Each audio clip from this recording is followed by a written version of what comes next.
Hello friends, मैं लक्ष्मी ओझा target परीक्षा में आपका स्वागत करती हूँ और हम पढ़ रहे हैं लेखक और उनकी रचनाएं। तो चलिए शुरू करते हैं। पहला क्वेश्चन है हमारा, बाणभट्ट की रचना है। बाणभट्ट की रचना है तो देखिए, कादम्बरी बाणभट्ट की रचना है, पार्वती परिणय भी बाणभट्ट की रचना है और मुकुट ताड़ितक भी किसकी रचना है? तो बाणभट्ट की रचना है। ठीक, लेकिन कादम्बरी क्या है? तो ये है गद्य काव्य। क्या है? गद्य काव्य। और पार्वती परिणय और मुकुट ताड़ितक क्या है?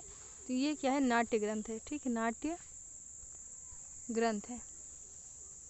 और कादम्बरी एक कथा है। ठीक, कथा है। तो बाणभट्ट की रचनाएं तीनों हैं, तो यहाँ पे हमारा ऑप्शन नंबर डी से हो जाएगा, उपयुक्त सभी। अगला क्वेश्चन है, बेड़ी संघार के लेखक हैं।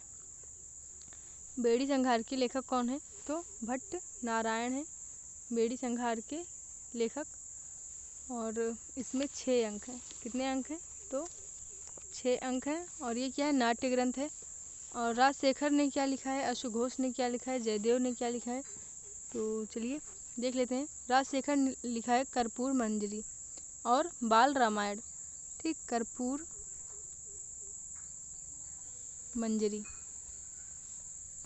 और कर्पूर मंजरी में 4 जवनिका है, लेकिन हमें इसे नहीं याद करना है, बस इतना याद करना है कि कर्पूर मंजरी किसकी रचना है? तो राजशेखर की है। और बाल रामायण भी किसने लिखा है? तो राजशेखर ने। ठीक, बाल रामायण किसने लिखा है? राजशेखर ने लिखा है। और इसमें कितने अंक हैं? 10 अंक हैं। तो लिखावट थोड़ी गड़बड़ है, तो थोड़ा समझिएगा आप लोग। ठीक, हम इसलिए बोल बोल के आपको बता रहे हैं और हमेशा से ही बोल बोल के बताते हैं। ठीक, तो चलिए, जयदेव ने क्या लिखा है? तो उनकी रचना है गीत गोविंदम। ठीक, गीत गोविंदम। और ये क्या है? गीत काव्य और खंड काव्य दोनों है। ठीक, और अश्वघोष की रचना है तो बुद्ध चरितम है और सौंदर्य नंदन है। ठीक, ये दोनों किसकी रचना है? तो अश्वघोष की। और ये दोनों क्या है? महाकाव्य हैं। आगे चलते हैं हम लोग। कह रहा है अंबिका दत्त व्यास की ऐतिहासिक उपन्यास रचना है। अंबिका दत्त व्यास की ऐतिहासिक उपन्यास। ठीक, तो हमने आपको बताया था, देखिए, अंबिका माता हैं यानी कि अम्बा जी, उनका जो उनकी शादी हुई है वो शिव जी से हुई है। तो इसे आप याद कर सकते हैं कि शिवराज विजय किसने लिखा है? तो अंबिका दत्त व्यास ने लिखा है। और ये क्या है? एक ऐतिहासिक उपन्यास है। ठीक, ऑप्शन नंबर ए हमारा सही हो जाएगा इसमें। और हर्षचरितम किसने लिखा है? तो बाणभट्ट ने लिखा है हर्षचरितम, बाणभट्ट ने। और ए क्या है ये? तो ये हमारा आख्यायिका है, आख्यायिका। ठीक, और ये एक गद्य काव्य है। दोनों क्या हैं? गद्य काव्य हैं। और 10 कुमार चरितम किसने लिखा है? तो दंडी ने लिखा है। और ये भी क्या है? गद्य काव्य है। अगला है हमारा, दंडी की रचनाएं हैं। तो देखिए, दंडी की रचनाएं कौन सी हैं? तो 10 कुमार, एक सेकेंड, दंडी की रचना है 10 कुमार चरितम। और अवंती सुंदरी भी किसकी है? तो दंडी की है। और काव्य दर्श किसकी है? तो दंडी की है। तो यहाँ पे ऑप्शन नंबर डी हमारा सही हो जाएगा। और 10 कुमार चरितम, अवंत सुंदरी, ये दोनों क्या हैं? तो गद्य काव्य हैं। और जो काव्यादर्श है ये क्या है? तो काव्य शास्त्रीय ग्रंथ है। ठीक, अगला क्वेश्चन है हमारा, सुबंधु का गद्य काव्य है। सुबंधु का गद्य काव्य कौन सा है? तो वासवदत्ता। वासवदत्ता ये हमारा क्या है? सुबंधु का गद्य काव्य है। और ये एक कथा है। क्या है? कथा है। और कादम्बरी और हर्षचरितम किसने लिखा है? तो बाणभट्ट ने लिखा है। ठीक, बाणभट्ट ने। और हर्षचरितम क्या है? तो ये एक आख्यायिका है। और ये भी गद्य काव्य हैं। जितने भी इसमें दिए गए हैं, कादम्बरी और वासवदत्ता, हर्षचरितम, ये सब क्या है? गद्य काव्य हैं। अगला क्वेश्चन है हमारा, बाणभट्ट का आख्यायिका ग्रंथ है। तो देखिए यहाँ पे क्या है? हर्षचरितम। ठीक, कादम्बरी किसकी रचना है? तो बाणभट्ट की। वासवदत्ता किसकी रचना है? तो सुबंधु की है, सुबंधु की है। और शिवराज विजयम किसकी है? तो अंबिका दत्त व्यास की, अंबिका दत्त व्यास की। अगला क्वेश्चन है हमारा, धनपाल की कौन सी रचना है? ठीक, धनपाल की कौन सी रचना है? तो देखिए यहाँ पे तिलक मंजरी, ऑप्शन नंबर बी हमारा सही हो जाएगा। तिलक मंजरी जो है ये धनपाल की रचना है। और जो ग्राम ज्योति है ये किसकी रचना है, तो पंडिता क्षमा राव की। किसकी है, पंडिता क्षमा राव की, ठीक, क्षमा राव। और मंदार मंजरी किसकी है अगर पूछ लेगा तो विश्वेश्वर पांडे की। किसकी है, विश्वेश्वर पांडे, ठीक। चलिए अगला क्वेश्चन है हमारा, कालिदास के गीत काव्य एवं खंड काव्य हैं कौन से, इसमें से कौन सी जो रचना है जो कालिदास की गीत काव्य भी है और खंड काव्य भी है। तो देखिए मेघदूतम और ऋतु संहार दोनों क्या हैं, दोनों क्या हैं, गीत काव्य भी हैं और खंड काव्य भी हैं। तो यहाँ पे ऑप्शन नंबर सी हमारा सही हो जाएगा, उपर्युक्त दोनों, ठीक, उपर्युक्त दोनों। अगला क्वेश्चन है हमारा, भर्तृहरि की रचनाएं हैं।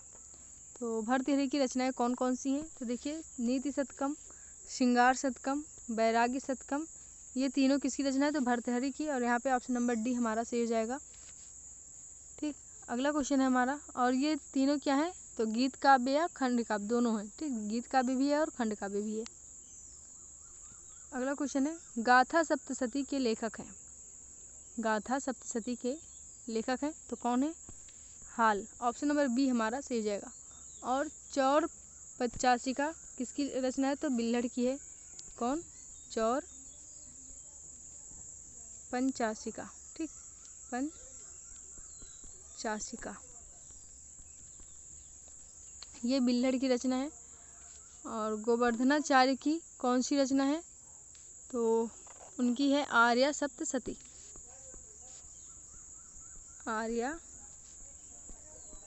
सप्तशती, ठीक। और मयूर भट्ट की अगर पूछ लेगा तो सूर्य शतकम, मयूर भट्ट की कौन सी है, तो सूर्य शतकम, सूर्य शतकम, ठीक। यहाँ पे हमारा सही जाएगा गाथा सप्तशती किसकी रचना है, तो हाल की है। किसकी है, हाल की, ऑप्शन नंबर बी हमारा सही हो जाएगा। अगला क्वेश्चन है हमारा, कथा साहित्य की रचना नहीं है। कथा साहित्य की रचना नहीं है कौन सी, तो यहाँ पे देखिए पंचतंत्र किसकी रचना है, तो विष्णु शर्मा की है, ये हमारा सही है। नारायण पंडित ने क्या लिखा है, तो हितोपदेश लिखा है उन्होंने। और ये सब क्या है, कथा साहित्य है, ठीक। गूढ़ाढ्य जो है और सूर्य शतकम, तो सूर्य शतकम अभी हमने आपको बताया क्या है, ये हमारा क्या है, गीत काव्य और खंड काव्य है। तो यही हमारा ऑप्शन नंबर डी जो है सही हो जाएगा। गूढ़ाढ्य क्या है, बृहत कथा है, सॉरी बृहत कथा किसने लिखा है, तो गूढ़ाढ्य ने लिखा है। और यहाँ पे सूर्य शतकम मयूर भट्ट ने लिखा है, ये हमारा क्या हो जाएगा, ऑप्शन नंबर डी गलत हो जाएगा क्योंकि ये कथा साहित्य ना होकर गीत काव्य और खंड काव्य है। अगला क्वेश्चन है हमारा, चंपू काव्य से संबंधित रचनाएं हैं। चंपू काव्य से संबंधित रचनाएं कौन सी हैं, तो देखिए त्रिविक्रमम भट्ट किसने इसको लिखा है, नल चंपू को किसने लिखा है, ये एक दमयंती कथा है, ठीक, दमयंती कथा है, इसको लिखा है त्रिविक्रम भट्ट, ठीक, त्रिविक्रम भट्ट। और नारायण चंपू को किसने लिखा है, तो भोजराज ने लिखा है। भारत चंपू किसने लिखा है, तो अनंत भट्ट ने लिखा है। और एक है जीवनधर चंपू, उसको लिखा है हरिश्चंद्र ने। और एक है मदालसा चंपू, ठीक, मदालसा चंपू, उसको भी किसने लिखा है, तो त्रिविक्रम भट्ट ने। तो यहाँ पे देखिए सभी सही हैं, तो ऑप्शन नंबर डी हमारा सही हो जाएगा। और ये सारे के सारे क्या हैं, चंपू काव्य हैं।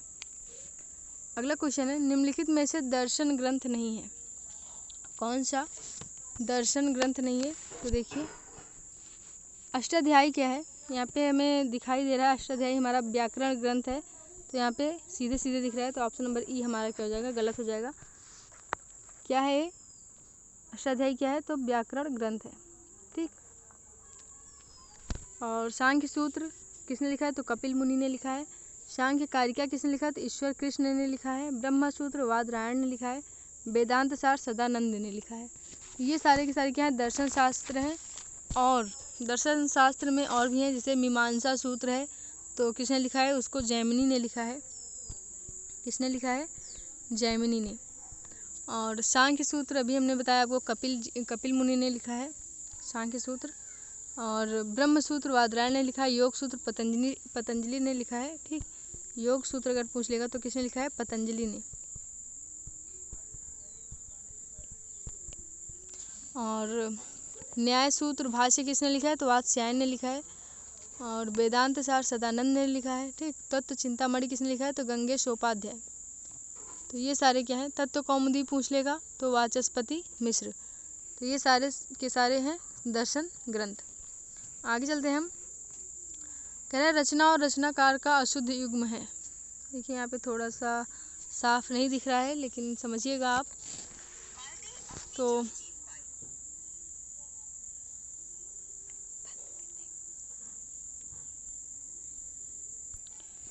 देखिए यहाँ पे कह रहा है रचना और रचनाकार का अशुद्ध युग्म बताइए। तो न्याय सूत्र किसने लिखा है? तो गौतम ऋषि ने लिखा है। किसने? न्याय सूत्र गौतम ऋषि ने लिखा है। और वैशेषिक सूत्र किसने लिखा है? तो आचार्य कणाद ने लिखा है। तर्क भाषा किसने लिखा है? तो आचार्य केशव मिश्र ने लिखा है। तर्क संग्रह किसने लिखा है? तो अनम भट्ट ने लिखा है। ठीक, अनम भट्ट। और अगला है हमारा सिद्धांत कौमुदी। तो सिद्धांत कौमुदी किसने लिखा है? तो भट्टोजी दीक्षित ने लिखा है, पतंजलि ने नहीं लिखा है। ठीक, इन्होंने महाभाष्य लिखा है पतंजलि ने। और ये हमारा व्याकरण ग्रंथ है और इसलिए इनको महाभाष्यकार भी कहते हैं। लेकिन सिद्धांत कौमुदी के रचनाकार कौन है? तो भट्टोजी दीक्षित। भट्टोजी दीक्षित। ठीक, अगला है हमारा अशुद्ध युग्म को चुने। कौन सा इसमें से अशुद्ध है? देखिए अष्टाध्यायी को किसने लिखा है? तो पाणिनि ने। महाभाष्य किसने लिखा है? पतंजलि ने। सिद्धांत कौमुदी किसने लिखा है? तो भट्टोजी दीक्षित ने लिखा है। वाक्य पदीयम किसने लिखा है? तो भर्तृहरि ने लिखा है। लेकिन अर्थशास्त्र किसने लिखा है? तो कौटिल्य। कौटिल्य ने लिखा है, यानी कि चाणक्य ने। ठीक, कौटिल्य का नाम ही क्या था? चाणक्य। और मनु ने क्या लिखा है? मनु स्मृति। ठीक, मनु ने मनु स्मृति लिखा है। आगे चलते हैं हम। ग्रंथ एवं ग्रंथकार। ठीक, कह रहा है कौन सा युग्म सही नहीं है? तो कौटिल्य ने क्या लिखा है? अर्थशास्त्र लिखा है कौटिल्य ने। और अर्थशास्त्र में क्या है? तो राजनीति जो होती है उसके बारे में सारा लिखा गया है उसमें, राजनीति के बारे में। और मनुस्मृति किसने लिखा है? तो मनु ने लिखा है। और निरुक्त किसने लिखा है? तो यास्क ने लिखा है, निरुक्त। और चरक संहिता किसने लिखा है? तो चरक ने लिखा है। ठीक, और सुश्रुत संहिता किसने लिखा है? तो इसको सुश्रुत ने लिखा है। किसने लिखा है? सुश्रुत ने। ठीक, तो यहाँ पे हमारा ऑप्शन नंबर ई जो है ये हमारा गलत हो जाएगा। अगला क्वेश्चन है हमारा, सुश्रुत संहिता किसकी रचना है? तो सुश्रुत की रचना है। ठीक, अगला क्वेश्चन है, वेदांग ज्योतिष के लेखक हैं। तो वेदांग ज्योतिष के लेखक कौन हैं? तो यहाँ पे सही हो जाएगा हमारा लगध। कौन है? लगध। और पिंगल जो है पिंगल, आचार्य पिंगल ने क्या लिखा है? तो छंद सूत्र। क्या लिखा है? छंद सूत्र। ठीक, या हम छंदा सूत्रम बोल सकते हैं। और जो छंद होता है इसको हम पिंगल भी कहते हैं। ठीक, छंद को क्या कहते हैं? पिंगल। कह रहा है छंदा सूत्र के लेखक हैं, तो आचार्य पिंगल हैं। ठीक, अगला क्वेश्चन है, प्रौढ़ मनोरमा के लेखक हैं। प्रौढ़ मनोरमा के लेखक कौन है? तो भट्टोजी दीक्षित है। ऑप्शन नंबर बी हमारा क्या हो जाएगा? सही। और भर्तृहरि ने क्या लिखा है? तो अभी हमने आपको बताया था, नीति शतकम, श्रृंगार शतकम, वैराग्य शतकम और अमृत शतकम किसने लिखा है? तो अमरुक ने लिखा है। और ब्याडी ने लिखा है लिंगानुशासनम। ठीक, ब्याडी ने क्या लिखा है? लिंगानुशासनम। और वरदराज ने लिखा है, तो इन्होंने लिखा है लघु सिद्धांत कौमुदी, सार सिद्धांत कौमुदी और मध्य सिद्धांत कौमुदी। अगर हम लाइन से इसे पढ़ें तो पहला है लघु सिद्धांत कौमुदी। ठीक, पहला है लघु सिद्धांत कौमुदी, दूसरा है मध्य सिद्धांत कौमुदी और तीसरा क्या है? सार सिद्धांत कौमुदी। ठीक, अगला क्वेश्चन है, वरदराज की रचनाएं हैं। तो यहाँ पे देखिए दिया गया है लघु सिद्धांत कौमुदी, मध्य सिद्धांत कौमुदी और सार सिद्धांत कौमुदी। ऑप्शन नंबर डी हमारा सही हो जाएगा, उपयुक्त सभी। तो आज के लिए इतना ही। Thank you.